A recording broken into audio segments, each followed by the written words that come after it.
Everybody. This is the February 4th, 2021 special meeting of the Illinois Gaming Board. And unless there's a reason to delay, I'm going to ask the secretary to call the roll. Chairman Schmadeke? Here. Member Garcia? Here. Member Hayden? Here. Member Ramirez? Here. Thank you. And a quorum is present. For those of you who may recall, we met on January 27th and heard a presentation from 815 Entertainment. At that time, we decided that we needed to review. We went into closed meeting this morning and set this afternoon to vote on their application. With that, I'll ask if any member of the board has any question or comment in general. Hearing none, I'll ask Mr. Fruchter for his report. Mr. Chairman, thank you. I don't have a report, but I think I'll make some comments as we get to the agenda item. Very good. And we have no public commentary. Are there any administrative matters that we need to discuss at this time? No. Very good. Well, let's get into the heart of the matter, which is 815 Entertainment, and I will recognize Administrator Fruchter. Thank you, Mr. Chairman and members of the board. As you mentioned at the opening, this is a special session to continue preliminary suitability consideration for the Rockford owner's license applicant, 815 Entertainment, LLC, doing business as Hard Rock Casino, Rockford. This is a process that is established under the Illinois Gambling Act and Rule 230C of the Illinois Gaming Board's casino rules. As a recap, and as I explained at the January 27th meeting, preliminary suitability is an important step in the licensure process, but it is not the ultimate step in that it is not final licensure, nor is it a guarantee of final licensure.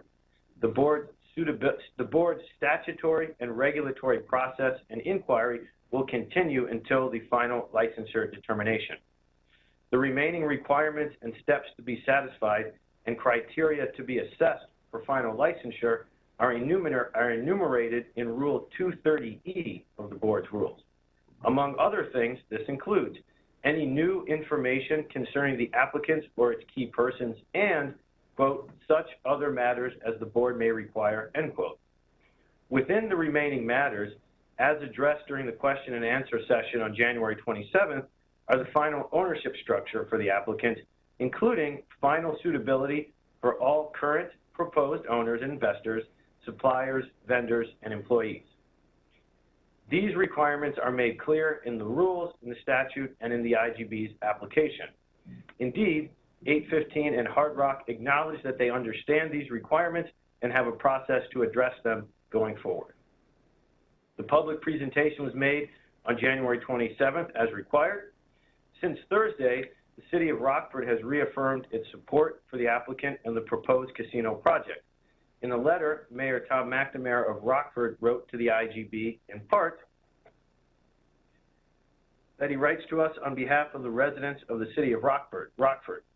Simply put, the city supports the casino project proposed by 815 Entertainment LLC, doing business as Hard Rock Casino, Rockford, and supports the IGB granting preliminary suitability to Hard Rock Rockford as promptly as possible so that construction of the temporary casino can commence as soon as possible. This will bring much needed jobs and revenues to the city and the state of Illinois and be an important piece in the improvement of the city's economy. The letter continues.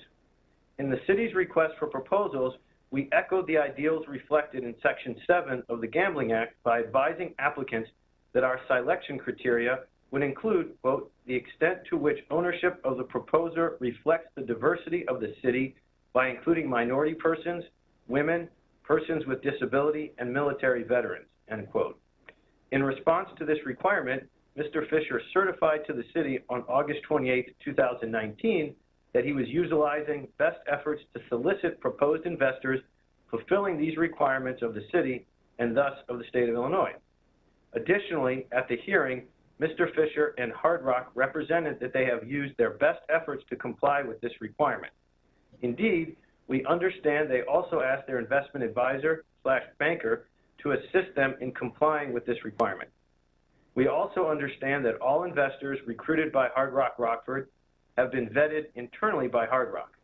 Accordingly, we believe Hard Rock Rockford has demonstrated its commitment to the goals reflected in the Gambling Act by recruiting suitable investors who are also diverse and local to our community. Mayor McNamara further writes, during the hearing, Representatives Hard Rock Rockford made representations to the IGB that in the event of any of these individual investors are not found by the IGB to be suitable, then either Mr. Fisher, Hard Rock, or other investors of Hard Rock Rockford will take steps to remove such investor and step up to purchase such investors' proposed ownership interest. Therefore, in any event, the funds needed to complete financing of the project will be available. Mr. Chairman, members of the board, I now turn it over to you to proceed with your deliberation and vote. Thank you, Mr. Flechter. Are there any questions or comments from the board for Mr. Flechter? None. I'd like to just say, in my view of this, and I have looked at this very carefully, the responsibility of the gaming board at this time is to determine whether 815 is preliminary suitable. Frankly, I have some questions about some of the former and current relationships of some of the key individuals, but those are questions, they are not evidence. All of the evidence that I have seen that's been produced to the gaming board does not show that there are any problems. As this matter proceeds, that evidence may or may not develop that some key persons may not have the fitness for this particular project, but we are not there today. I am encouraged by the efforts of 815 together with Hard Rock to meet the diversity and inclusion particulars that we have. I encourage them to continue that and perhaps to surpass those. And that includes ownership, management, employment, and vendors. I would like to see the benefits to be distributed throughout the community at all levels.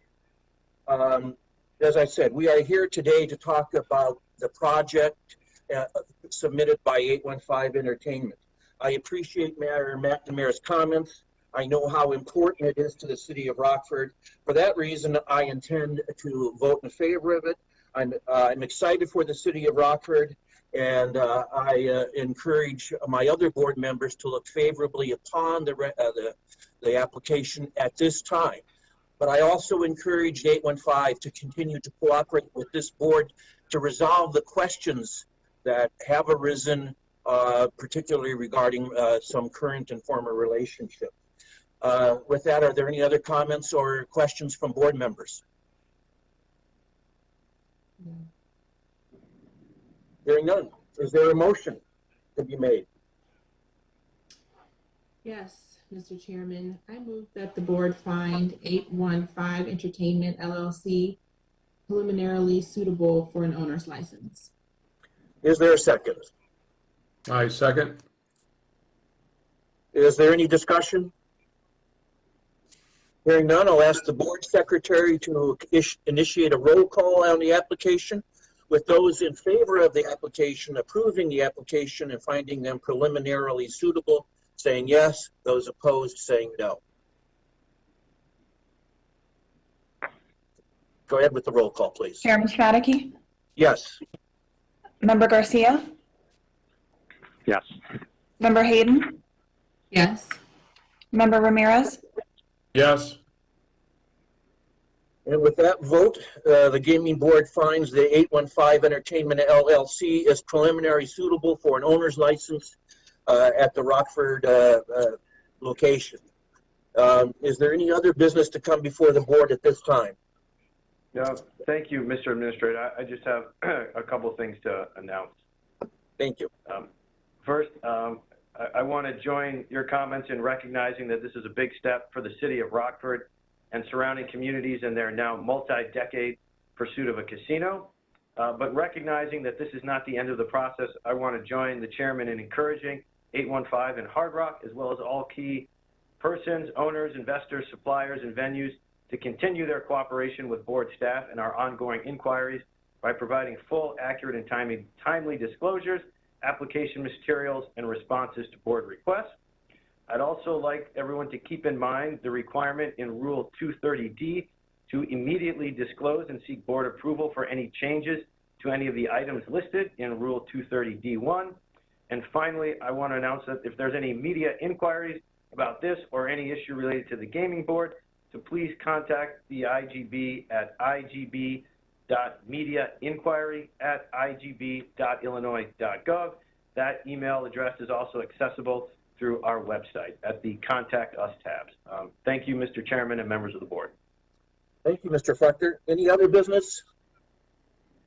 Hearing none, I'll entertain a motion to adjourn. So moved. Is there a second? Second? Those in favor of adjourning say yes. Yes? Yes. Yes. Those opposed say no. The motion carries. We stand adjourned. Thank you, everybody. And congratulations to the city of Rockford. Yes. Thank you.